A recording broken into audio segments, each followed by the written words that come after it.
Bueno, buenas tardes a todos y a todas. Seguimos con esta modalidad de la clase de los viernes.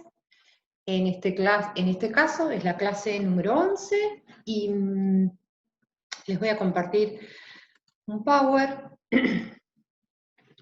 para que nos vayamos adentrando en el tema, esperando que todos y todas estén bien en esta cuarentena.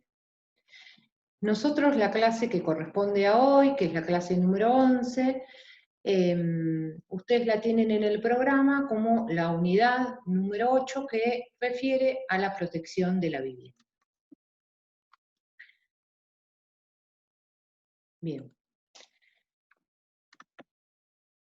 ¿Qué es esto de de proteger la vivienda? Se ha considerado a nivel internacional de tratados internacionales y de leyes locales que el derecho a la vivienda y a una vivienda digna, como establece la Constitución, es un elemento fundamental de otros derechos también fundamentales, como es el derecho a la vida, el derecho a la salud, a vivir en familia. Entonces vemos que a nivel internacional teníamos protegida la vivienda, por ejemplo, en el Pacto de Derechos Económicos, Sociales y Culturales, o en la Declaración Universal de Derechos Humanos, y también en otras constituciones provinciales, como por ejemplo la Constitución de La Rioja, la Constitución de Córdoba, la de la Ciudad Autónoma de Buenos Aires, la de San Juan. Y en el Código Civil anterior, la protección que teníamos a la vivienda respecto de terceros era la ley 14.394, que llamábamos la ley de bien de familia, que era una ley complementaria del Código Civil. Con la reforma del año 2015 se incorporan al Código distintas formas de protección de este derecho humano fundamental que es la vivienda.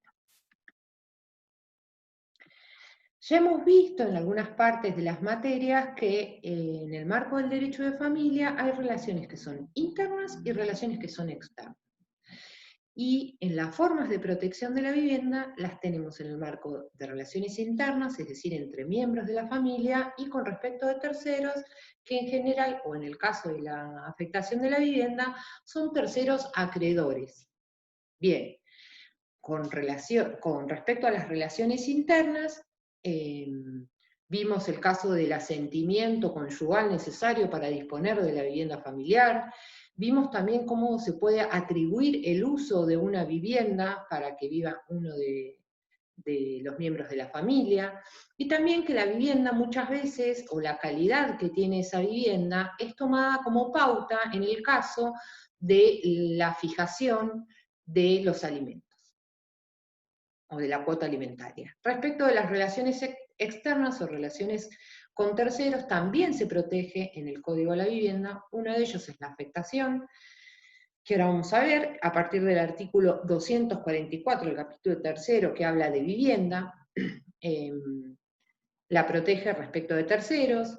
Cuando se permite la continuación de la locación del cónyuge que no fue locatario, el derecho real del cónyuge supérstite y el caso de las indivisiones impuestas por el causante, que lo vamos a ver en la otra parte de la materia, es decir, cuando nos adentremos en el derecho sucesorio.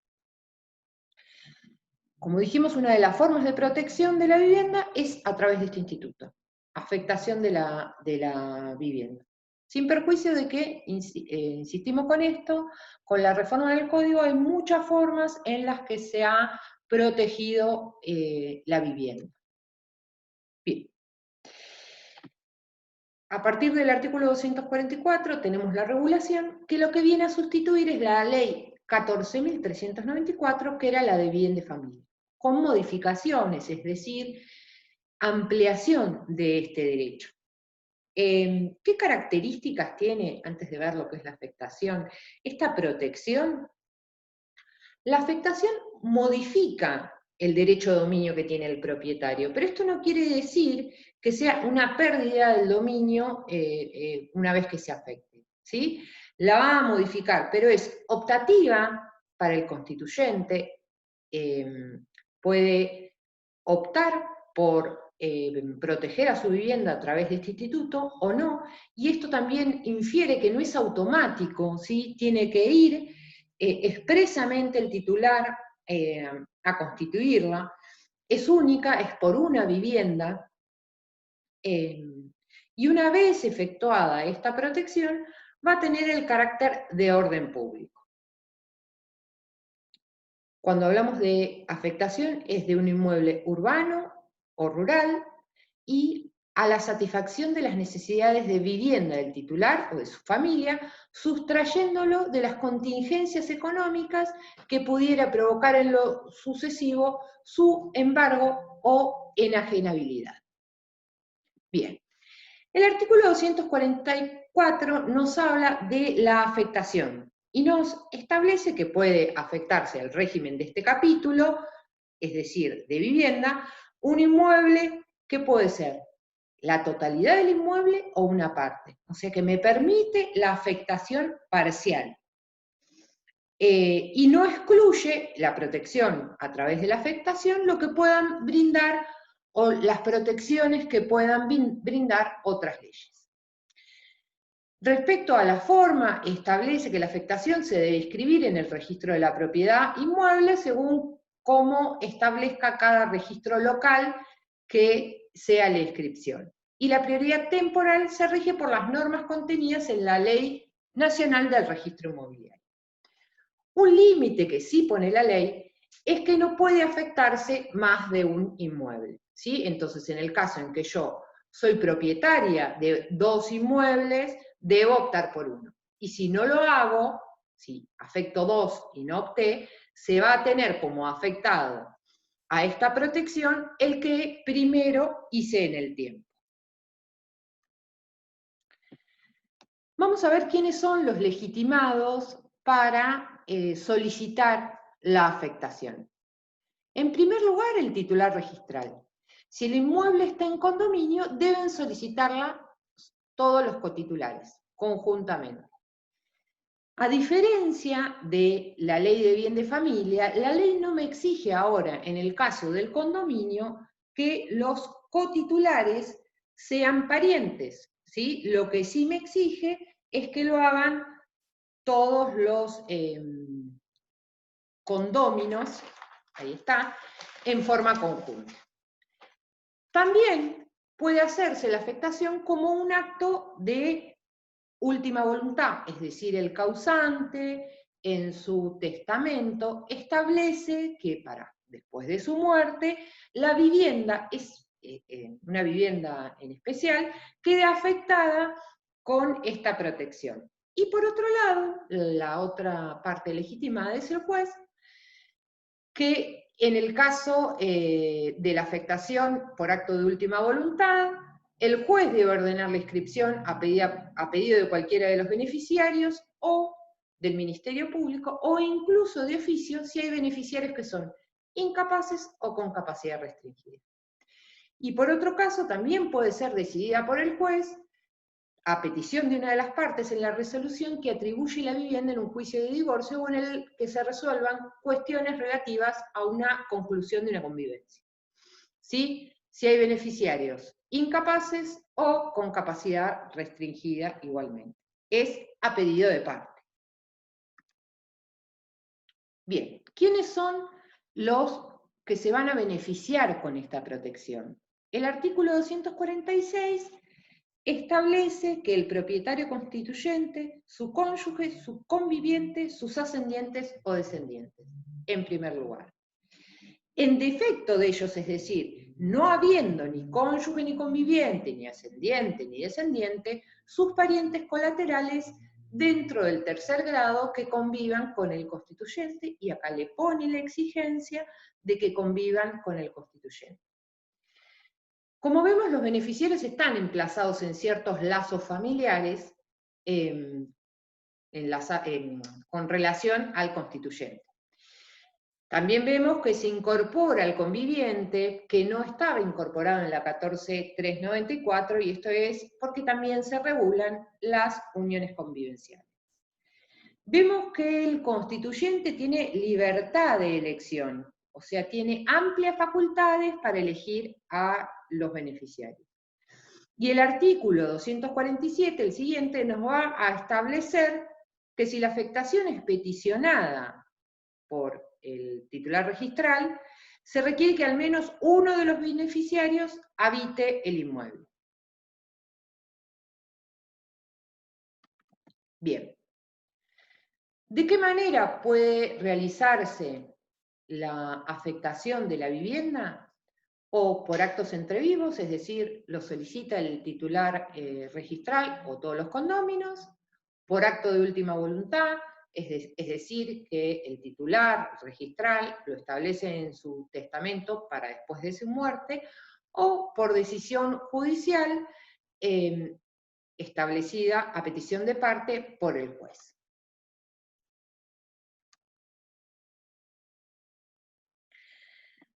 Vamos a ver cuál es el efecto principal de esta afectación, es decir, ¿para qué me sirve? ¿Para qué le voy a solicitar esta protección legal? Primero y principal, porque va a ser inoponible a los acreedores de causas anteriores a su afectación, es decir, que a contrario censo va a ser oponible para acreedores posteriores. O sea que no va a ser susceptible de ejecución por deudas posteriores ¿a cuándo? A la inscripción. Es ahí donde empieza a regir, digamos, ese halo protector de la vivienda. Entonces, la vivienda no es susceptible de ejecución por deudas posteriores. Este es el principio general. Pero vamos a ver que este principio general tiene excepciones. ¿Qué quiere decir esto? Que hay obligaciones que van a surgir con posterioridad a la afectación y que va a ser susceptible de ejecución. Y lo dice el mismo artículo 249 al establecer las excepciones. O sea que la vivienda igualmente será susceptible de ejecución por causas posteriores. ¿Cuáles son? De obligaciones por expensas comunes, como impuestos, tasas y contribuciones que gravan a ese inmueble. También las obligaciones que surgen con garantías reales sobre ese inmueble, obligaciones que tienen origen en construcción y mejoras sobre la vivienda de la cual exijo la protección, y también los alimentos a cargo del titular de esa vivienda a favor de hijos menores, incapaces o con capacidad restringida. Está mal ahí el power que dice con incapacidad restringida. ¿Sí? En esos casos, ¿qué quiere decir? Que se va a correr ese velo de protección e igualmente me van a poder ejecutar por más que la causa haya sido posterior a la inscripción de la vivienda como bien de familia, como diríamos en la ley anterior. Entonces, no rige en estos casos esa protección del principio general que establece el artículo 249. Vamos a ir a los efectos. Yo ahí no terminé el artículo 249 porque cuando veamos subrogación real vamos a ver qué significa lo que explica el final del artículo. Con respecto a los efectos, respecto del constituyente, la transmisión de la vivienda afectada, dice el artículo 250, el inmueble afectado no puede ser objeto de legado o mejoras testamentarias, excepto que yo, a quien vaya a mejorar o a quien le vaya a atribuir ese legado, esa institución testamentaria, sean los beneficiarios de la afectación que prevé este capítulo. Es decir, que esa mejora o ese legado lo haga a favor de un ascendiente, de un descendiente, de mi cónyuge, ¿sí? Si el constituyente está casado o vive en una unión convivencial que esté inscrita, el inmueble no puede ser transmitido ni grabado sin esa conformidad, que ya venimos hablando, del cónyuge o del conviviente. Y vamos a ver que siempre, que ya lo vieron otras veces, cuando me falta el asentimiento o me falta la conformidad, ya sea porque se niega a dármela, porque es incapaz o porque tiene capacidad restringida, voy a tener que solicitarle al juez, o sea, vía judicial, que me otorgue la autorización judicial. Esto es cuando hoy decíamos que se limita el poder de disposición que va a tener el propietario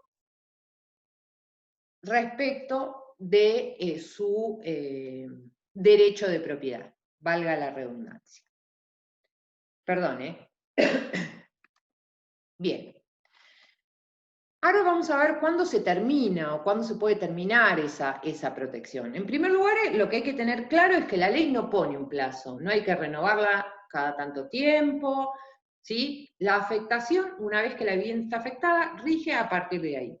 Dura hasta que ocurra alguna de las causales de cancelación o desafectación o causales de cese.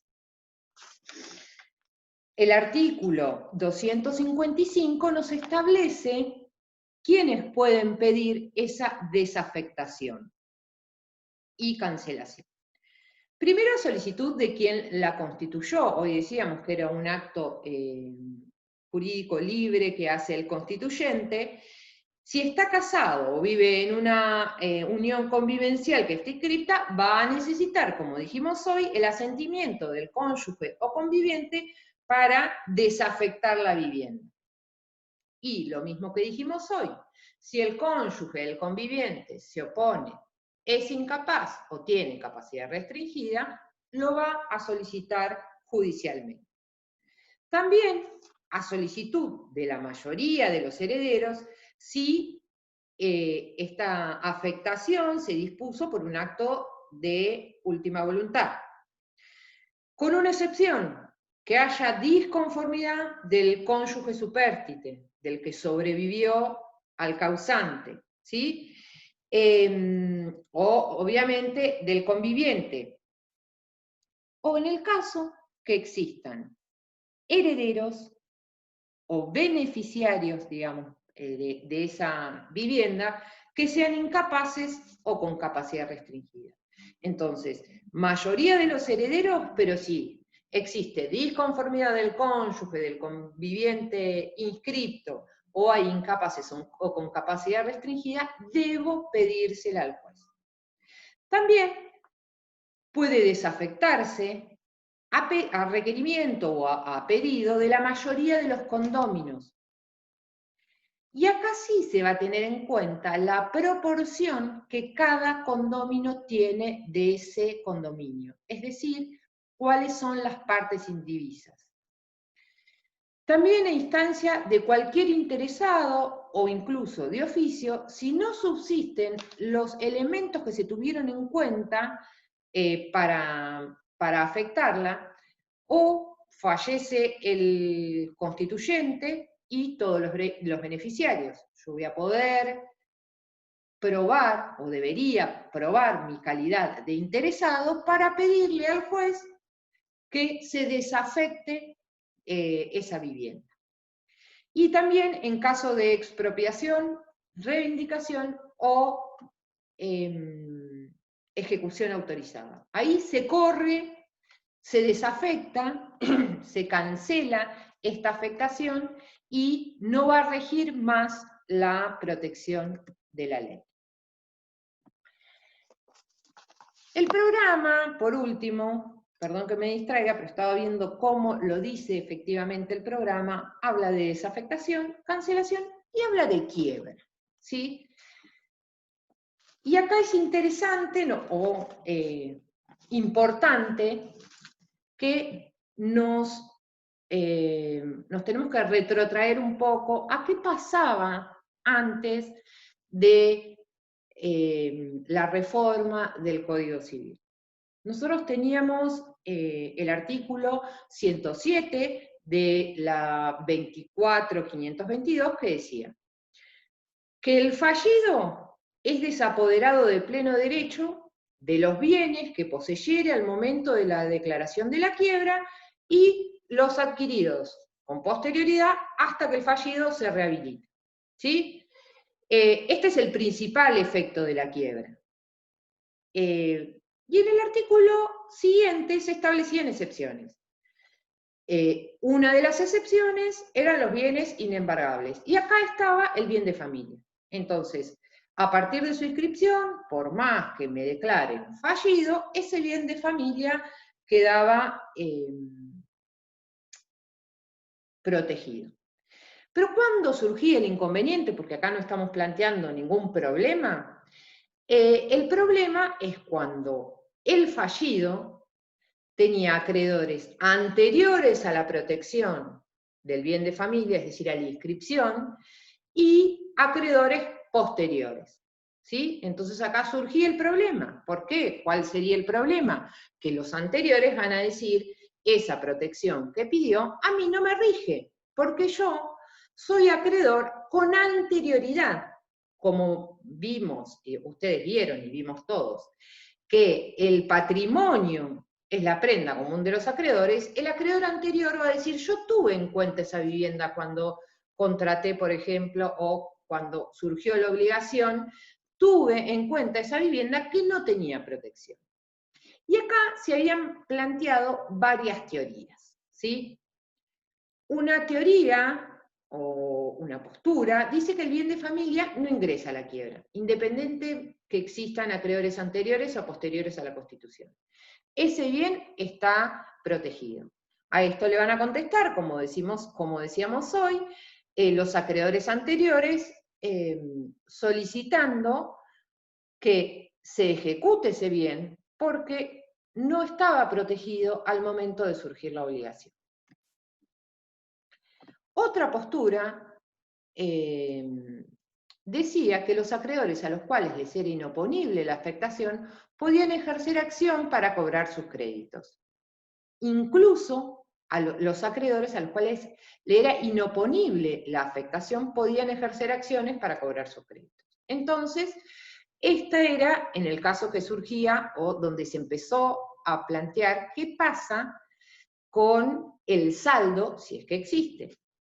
Si yo soy acreedor anterior, me es inoponible la ejecución, voy a pedir que se ejecute. Se ejecuta, me pagan a mí, acreedor anterior, ¿qué pasaba con el saldo?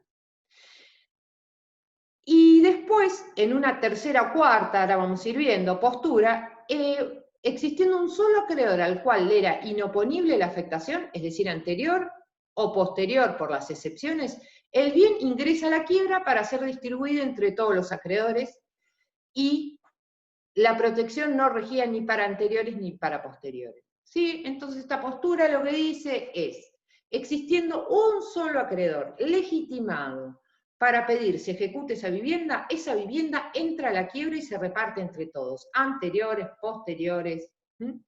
Y otra postura un poco dividida de esta dice, se cobran los acreedores a los que le es inoponible la afectación, y el resto se le devuelve al fallido. ¿Sí? Solo se pueden cobrar a los que les es inoponible la protección.